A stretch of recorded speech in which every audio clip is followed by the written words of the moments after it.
நேற்று வந்து sir DSP sir inspector Usha அவங்க மேலே எஃப்ஐஆர் போட சொல்லி இங்கே எஃப்ஐஆர் போட சொல்லி இங்கே அனுப்பிச்சி விட்டாருங்க சார்.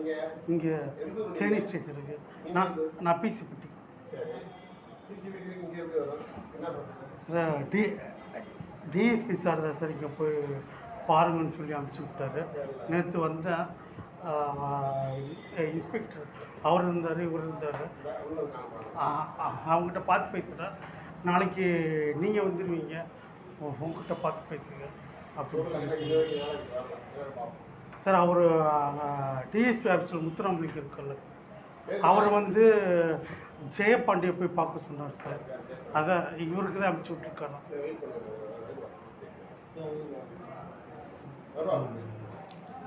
அலைஞ்சிக்கிட்டே இருக்கு சார். நான் என்னையா பிரச்சனை அலைஞ்சிக்கிட்டே இருக்கேன்? நீ தானே வந்திருக்க சார். அங்கே டிஎஸ்பி ஆஃபீஸில் அலைஞ்சேன். அதுக்கு என்ன செய்யறது? நீ அங்கே இருந்து நான் என்ன பண்ணுறேன்? இன்னைக்கு தான் நீங்கள் வந்திருக்கேன். பத்தனை வந்திருக்கேன் சார். நேற்று வந்தேங்க சார். நான் அதுக்கு நான் என்ன செய்யறேன்ப்பா? இதுக்கு முன்னாடி வந்து என்ன ஏதுன்னு நீ சொல்லல. அலைஞ்சிக்கிட்டே இருக்குன்னு என்னத்துக்கு வந்தா? எதுக்கு அலைஞ்சு எனக்கு தெரியுமாயா? சொல்லுங்க, என்ன பிரச்சனை? நான் வந்து தேனி பிசிபட்டிங்க சார். இங்கே தேனி B1 ஸ்டேஷனில் 18/10/21 21/10/21 என்னை அடித்து சித்திரவதை பண்ணாங்க சார். இது சம்மந்தமாக நான் எஸ்பி ஆஃபீஸில் வெற்றி செல்வன் 13/11/2021 எஸ்பி ஆஃபீஸில் கம்ப்ளைண்ட் பண்ணுறேன் சார். அந்த கம்ப்ளைண்ட்டு கொடுத்தோன்னே எஸ்பி ஆஃபீஸ் மூலிமா தகவல் தெரிஞ்சுக்கிட்டு என் ஒய்ஃப் மிரட்டி டவுரி கேஸ் கம்ப்ளைண்ட் பண்ணுற மாதிரி கம்ப்ளைண்ட் பண்ண வச்சு இப்போ அதை வந்து அதுக்கு உண்டான எவிடன்ஸ்லாம் இன்ஸ்பெக்டர் இருக்காங்கல்ல, அவங்ககிட்ட கொடுத்துட்டேன் சார். டீட்டெயிலாக சொல்லணுமாங்க சார்? இது கொஞ்சம் 2 வருஷம் 3 வருஷம் ப்ராசஸிங் சார்.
இன்ஸ்பெக்டர் பார்த்துட்டேன், வெயிட் பண்ண சொன்னாங்க.